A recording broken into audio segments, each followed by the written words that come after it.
Ares, the dark warrior of Olympus. Ares is certainly one of those gods that everyone has heard of. He is the personification of war, rage, and cruelty.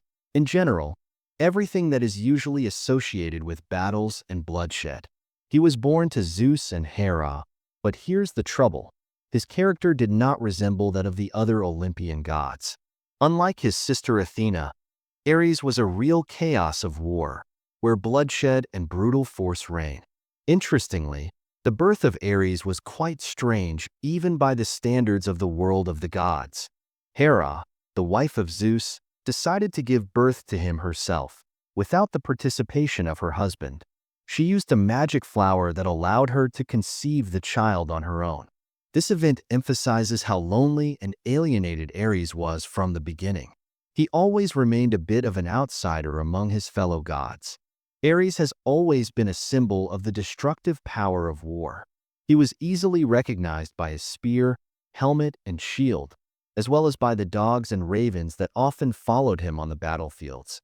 He literally lived for battles and blood, participating in wars not to achieve any particular goals, but simply for the sake of war itself.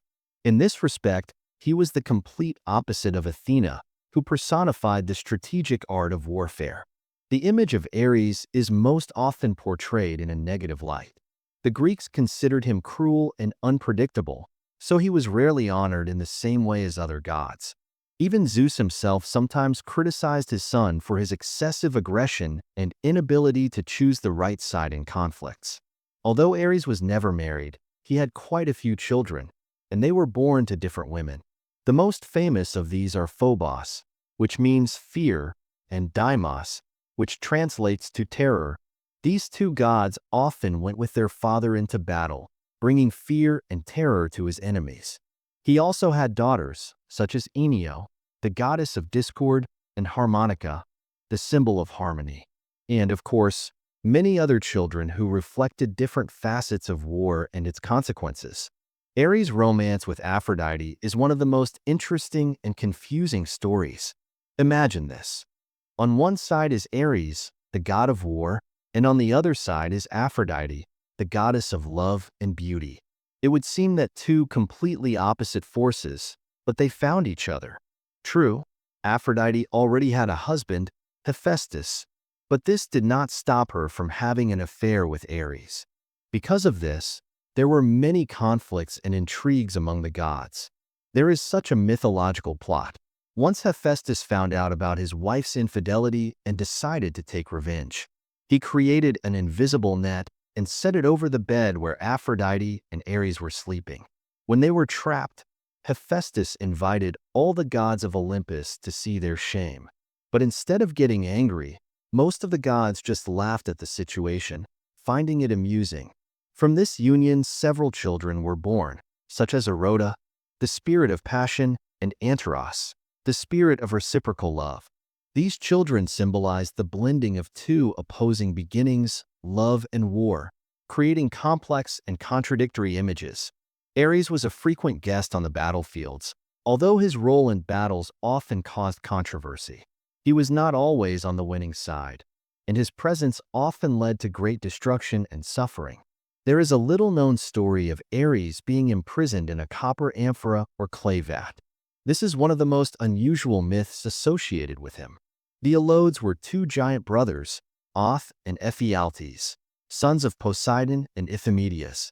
They were famous for their incredible strength and height, which increased every year. These guys decided to take over the world and challenge the gods themselves. The Alodes knew that without the help of Ares, the Olympians would be much weaker, so they came up with a cunning plan to capture him. They trapped Ares, captured him, and locked him in a copper amphora or clay vat, where he spent 13 months, a whole lunar year. This was a real ordeal for Ares. Locked in a cramped space, he was unable to use his strength and fighting skills.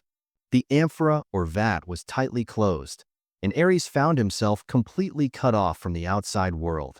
This was not only physically difficult, but mentally as well, for he was used to freedom and action. These 13 months were a real torture for Ares. He could not eat, drink, or move, and his strength slowly melted away. The Alodes, confident of their victory, continued to plan their takeover, thinking that no one would stop them now. But fortunately for Ares, his suffering did not go unnoticed. Hermes, known for his cunning and ability to get out of any situation, learned of Ares' captivity and decided to free him. He snuck into the hiding place of the Alodes and opened the amphora or vat, setting Ares free. Once free, Ares was so weak that he could barely stay on his feet. But his anger and desire for revenge helped him to gain strength. He immediately set out to avenge the Alodes, but they managed to escape. The first major conflict in which Ares participated was the war between the Olympians and the Titans.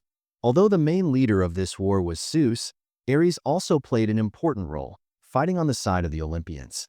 He helped his brothers and sisters fight against the mighty Titans, showing his unparalleled fighting power.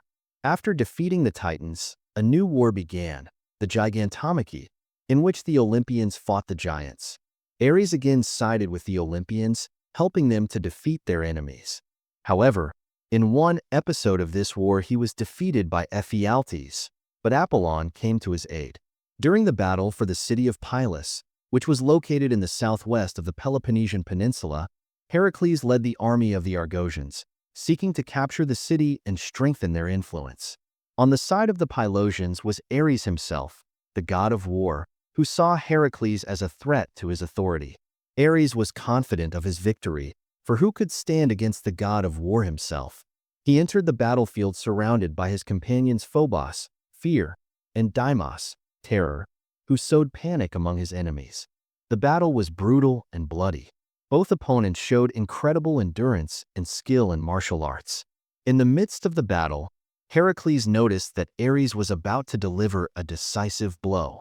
Instead of ducking, Heracles suddenly stepped forward and thrust his spear straight into Ares' thigh. Ares felt such intense pain that he lost control of himself and turned to flee. He left the battlefield, leaving his allies and supporters to their fate.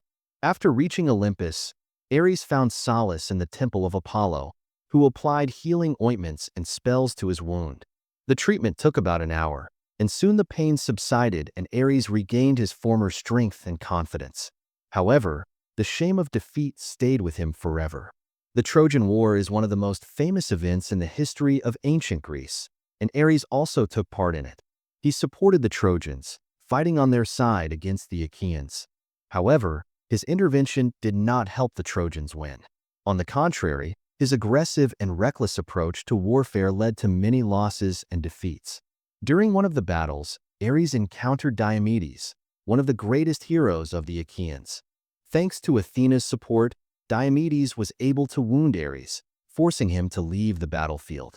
This incident showed that even a powerful god like Ares could be vulnerable to mortals, especially if they received help from other gods.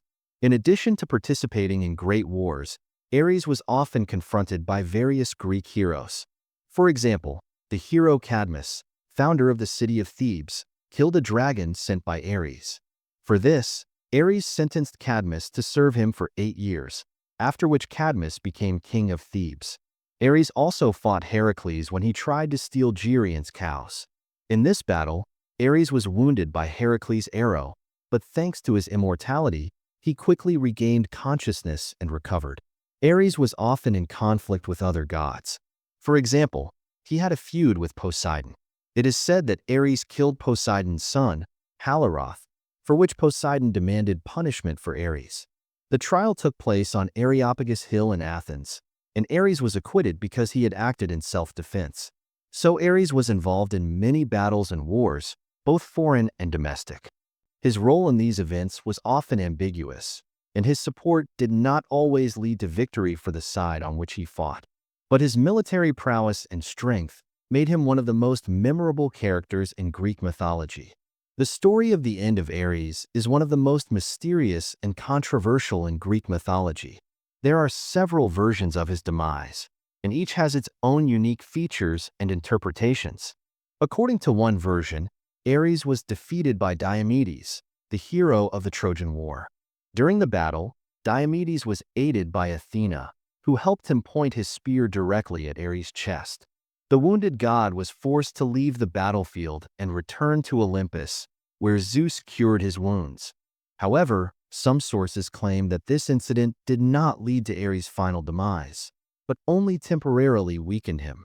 In the end, he returned to the battlefield, continuing to wreak havoc and destruction. Another interesting version is connected with the adventures of Perseus. According to this myth, Ares tried to stop the hero when he was about to kill Medusa Gorgon, but Perseus outwitted him by using Medusa's head to turn Ares into stone, thus ending his life. There is also a version that Ares was involved in a conspiracy against Zeus along with other gods. This conspiracy was uncovered, and Zeus punished the participants by sending them to Tartarus. Some sources claim that it was there that Ares met his end, remaining imprisoned in the underworld forever. Ares remains one of the most controversial figures. His image symbolizes the uncontrollable power of war, which destroys everything in its path. Stories about his birth, relationship with Aphrodite, and various versions of his death show the complexity and versatility of the perception of war in the ancient world. Many elements from Greek mythology were adopted by the Romans. Ares, the Greek god of war, was identified with the Roman god Mars. Mars was considered one of the most important gods in Rome, playing a key role in religious and social life. Unlike Ares, who was viewed rather negatively because of his association with senseless cruelty and chaos, Mars had a more positive image. He was not just the god of war, but also the protector of the country, a symbol of courage and military valor. The Romans saw Mars as the protector of their borders and leader of the army, who ensured the safety and well-being of the empire. Numerous temples and shrines were built to him, and his cult was very popular among soldiers and warriors. Every year special festivals such as Aquaria and Agonium Martial were held in his honor, during which military parades and sacrifices were performed. Like Ares, Mars was depicted with weapons, sword, shield, and spear. But his image was more noble and imposing. He was often represented as a grown man with a beard, which emphasized his experience and wisdom. Mars was also associated with the wolf, which was considered a sacred animal and a symbol of bravery. In Roman mythology, Mars was the father of Romulus and Remus, the founders of Rome. Legend has it that Mars fell in love with the Vestal Rhea Silvia, and from their union twins were born. So Mars was not only the god of war, but also the progenitor of the Roman people, which made him especially important to the Romans. Although Mars and Ares had much in common, there were also differences between them. While Ares represented blind rage and destruction, Mars symbolized discipline, order, and protection. The Romans valued him for his ability to wage wars with intelligence and strategy, not just for the sake of violence. Pyroeus is one of the old names for a star associated with Ares, the god of war. In astronomy, this star is known as Antares, the brightest star in the constellation Scorpius. The name Antares comes from the ancient Greek words anti and Ares, meaning against Ares. This is because the color of the star is reddish, similar to the color of the planet Mars, which was associated with Ares in ancient times. Thus, the name Pyroeus reflects the ancient idea of the star Antares as a symbol of fire and war, closely related to the character of the god Ares.